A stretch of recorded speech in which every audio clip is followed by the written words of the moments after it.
मेरा नाम है वसीलिया और मैं आप लोग को अपने एक स्टोरी सुनाना चाहता हूँ।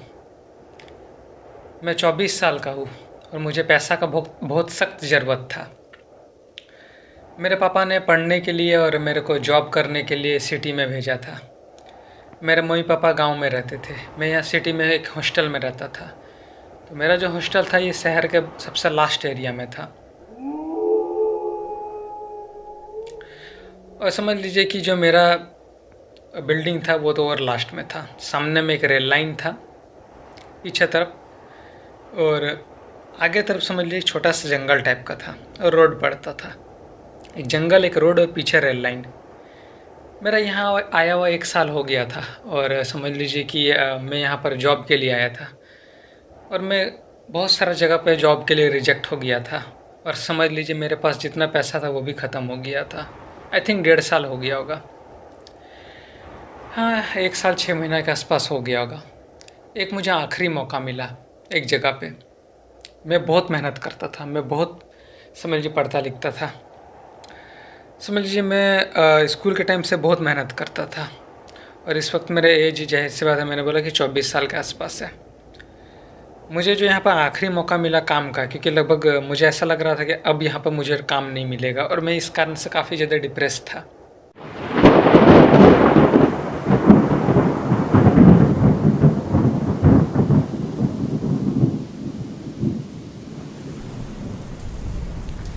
मेरे दोस्त ने कहा कि सिटी सेंटर में चल जाओ, एक जान पहचान वाला था, वहाँ तुमको कोई ना कोई काम मिल ही जाएगा। और क्योंकि वहाँ पे एक इंटरव्यू वगैरह चल रहा था, एक कंपनी का था। मैं खुशी खुशी गया क्योंकि मेरे को इस बारे में बहुत ज़्यादा नॉलेज था। मुझे लगा कि बस इसमें तो मेरा हो ही जाएगा। मैंने रिटर्न दिया। यकीन करिए रिटर्न में मेरा 100 में से 90 नंबर आया। उसके बाद जो सिलेक्ट हुआ वो लोग गए इंटरव्यू के लिए। मैंने इंटरव्यू भी बहुत अच्छा से दिया। मुझे लग रहा कि उन लोगों ने जितना सवाल पूछा मैंने सब का जवाब दिया। और यकीन कीजिए उस दिन मैं बहुत खुश था कि आखिर मेरा मेहनत रंग लाया। आखिर मैंने इतना जो साल पढ़ा लिखा, स्कूल लाइफ कंप्लीट किया, जो भी किया, आज मेरा को जॉब मिल ही जाएगा। क्योंकि मेरा रिटर्न भी बहुत अच्छा गया है और इंटरव्यू भी बहुत अच्छा गया है। इसलिए मैं बहुत ज़्यादा खुश था कि मेरा यहाँ पर आया और 1.5 साल हो गया। अब मेरे को मेरा मेहनत का फल ज़रूर मिलेगा। और ऑनेस्टली बताऊंगा तो इस सिटी में आया हुआ लगभग 6 साल के आसपास हो गया था, मगर अभी जॉब ढूंढते हुए तो 1.5 साल हो ही गया था। लगभग समझ लीजिए बहुत लंबा जर्नी में कर रहा था इस शहर में। और मेरे पापा मेरे ही अभी खर्चा उठा रहे थे। मैं घर चलाया और मैं पूरा खुश था। मैं सोचा था बस फ़ोन करके अपने मम्मी पापा को बोल दूंगा कि मेरा जॉब तो निश्चित है, क्योंकि जैसे होता है कि सबसे ज़्यादा मेरा ही नंबर आने वाला था। शाम हो गया, कोई फ़ोन नहीं आया। अगला दिन हो गया, कोई फ़ोन नहीं आया। उस रात में छत ऊपर में बैठा हुआ था और सोच रहा था, और तो मस्त हवा चल रहा था। तभी मैं देख रहा हूँ नीचे तरफ, मैं छत में बैठा था, मेरा घर भी 3 तल्ला था।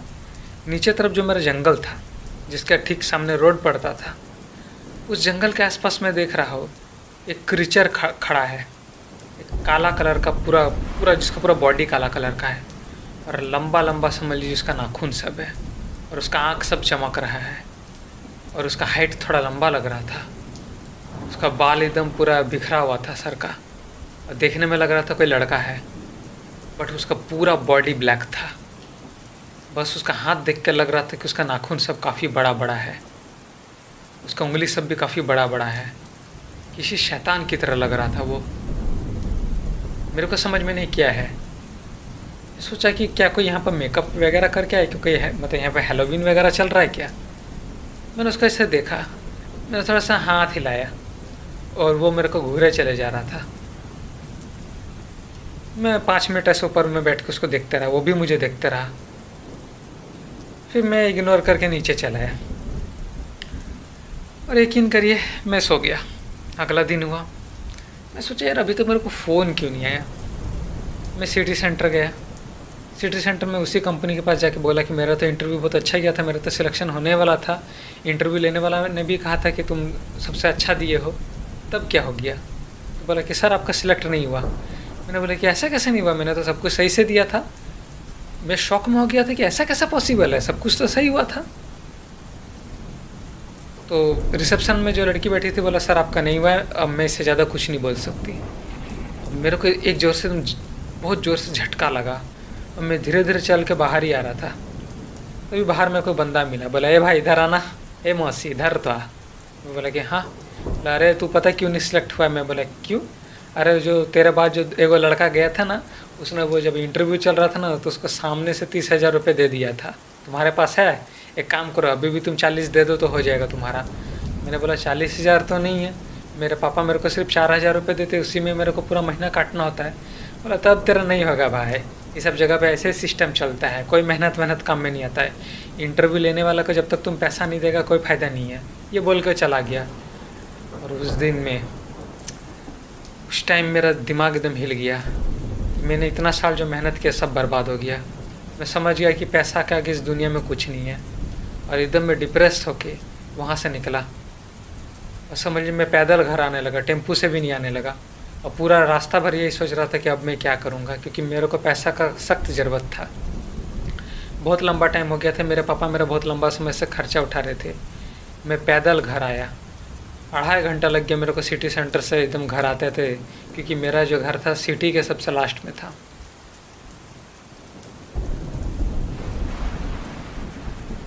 मैं अपना घर गया, खाना भी नहीं खाया और सो गया।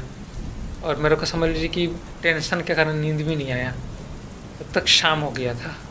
मैं गुस्सा से उठा, भूखा पेट था, मेरा कोई दिमाग काम नहीं किया। मैं बस गया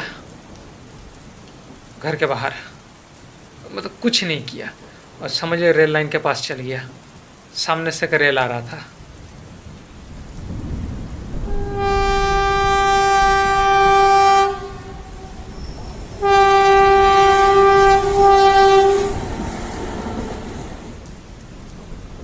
उसके बाद का मेरे को आपको बताने की ज़रूरत नहीं है कि क्या हुआ, बट मेरा आँख खुला ट्रेन पार होने के बाद, पटरी के बीचों बीच। मैं सोचा ये क्या हो गया, तब तक रात हो गया था क्योंकि बारिश का महीना था ना। मैं वहाँ से उठा और दौड़ दौड़ के अपने घर के पास जाने लगा। सामने का रोड पार किया और अपना घर के सामने वाले जंगल के पास जैसे पहुँचा तभी मैं देख रहा हूँ छत ऊपर पे मैं बैठा हूँ। मेरा ही शक्ल का एक समझ लीजिए एक आदमी बैठा हुआ है और मैं उसको देख रहा हूँ। फिर वो मुझे देखा। मैं एक टाइम के लिए शॉक में हो गया कि ये क्या हो रहा है, मैं ऊपर कैसे पहुँच गया, मैं तो नीचे हूँ। तभी मैंने अपना हाथ देखा, मेरा हाथ पूरा काला कलर का हो गया था, मेरा पूरा बॉडी काला कलर का हो गया था, मेरा हाथ का नाखून सब बड़ा बड़ा हो गया था, मेरा बदन पे एक भी कपड़ा नहीं था और मेरा पूरा जिस्म काला हो गया था। मेरा बाल सब एकदम ऐसा लग रहा था कि कितना ना मतलब उसमें दिन से मैं नहाया नहीं, उस तरह का पूरा उठ गया था। मेरे को समझ में नहीं आया क्या हो रहा है मेरे साथ। एक टाइम के लिए मैं शॉक में पड़ गया। थोड़ा देर पहले तो मैं रेल लाइन के सामने खड़ा था, अभी मैं खुद को छत ऊपर में देख रहा हूँ, मैं तो नीचे हूँ। तभी मेरा सामने से मिट्टी के पास से एक द्वार खुला, काला काला का कीचड़ टाइप का पहले बना और उससे एक समझ लीजिए एक तरह का जानवर बाहर निकला, गिरगिट का चेहरा वाला, बहुत बड़ा, समझ लीजिए कि इंसान जितना बड़ा था उतना बड़ा। उसका पूँछ भी था, हाथ पैर दोनों था और वो एक भाला पकड़ा हुआ था। तभी उसने एक बात बोला कि तुम्हारा वक्त अभी पूरा नहीं हुआ है, अभी हम लोग तुमको लेके नहीं जा सकते वसीलिया, तुम्हारा कुदरत ने मौत 72 ईयर में रखा था, तुम पहले ही मर चुके हो, अभी हम लोग तुमको लेके नहीं जा सकते, तुम्हारा वक्त अभी पूरा नहीं हुआ है, अभी तुमको मोक्ष नहीं मिल सकता। मैंने बोला एक मिनट क्या हुआ, मतलब हुआ क्या मेरे साथ? तो बोला कि तुमने आत्महत्या कर लिया है, तुम्हें याद नहीं है, तुम ट्रेन के सामने चलाए थे। मैं बोला कि अब? बोला कि हम लोग तुमको अभी लेके नहीं जा सकते। उसके पीछे से एक और उसी तरह का जानवर बाहर निकला। उसने बोला कि हाँ अभी तुमको लेके नहीं जा सकता, अभी तुम्हारा वक्त पूरा नहीं हुआ है। मैंने बोला तो मैं क्या करूँ? तो बोला कि तुमको यहीं पर रहना पड़ेगा, अगर हम लोग तुमको अभी लेके चल जाएंगे तो प्रकृति का संतुलन बिगड़ जाएगा। मैंने बोला मतलब? बोला कि जिस इंसान को इस दुनिया में भगवान ने भेजा है, अगर वक्त से पहले अगर हम लोग उसको ले जाने लग गए तो समझ लीजिए प्रकृति का संतुलन बिगड़ जाएगा। प्रकृति ने इस दुनिया को और आत्माओं को, लोक को एक बैलेंस में रखा है। जितना इस दुनिया में आदमी जन्म लेता है, आत्मा का लोक में भी उतने ही जगह होता है। अभी अगर तुमको लेके चल जाएंगे और अगर सबको लेके जाने लग गए तो वहाँ पर अतिक्रमण हो जाएगा। तुमको भी यहीं रहना है।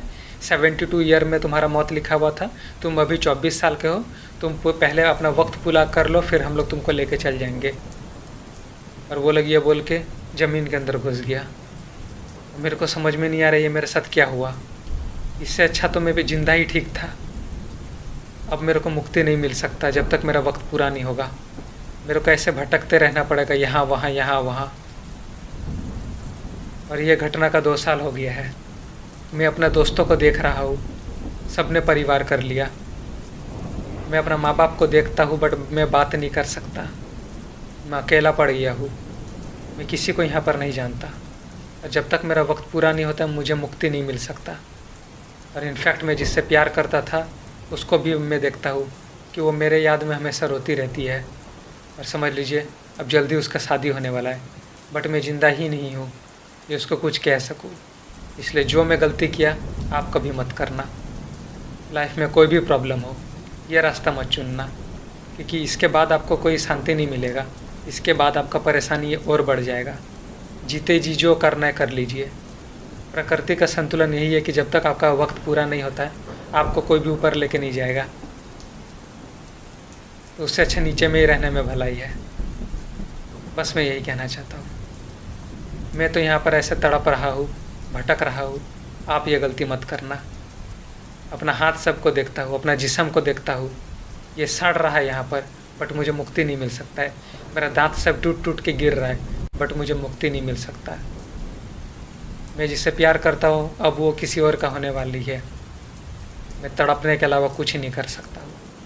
इससे अच्छा तो मैं ज़िंदा था, कम से कम जैसे भी था अपना ज़िंदगी को शायद उसके साथ काट सकता था अगर हिम्मत दिखाता तो। बस मैं यही कहना चाहता हूँ। उस दिन में मरने से पहले अपने आप को ही देख रहा था, अपना ही रूप को देख रहा था। शायद मेरे को कुदरत ने वार्निंग देने की कोशिश कर रहा था कि ये मत करो, बट मैं जोश में आके ये कदम उठा दिया। मैं अपने आप को ही देख रहा था, अपना रूप को ही देख रहा था उस क्रीचर के रूप में जो अब मैं बन चुका हूँ। ये मैंने क्या कर दिया।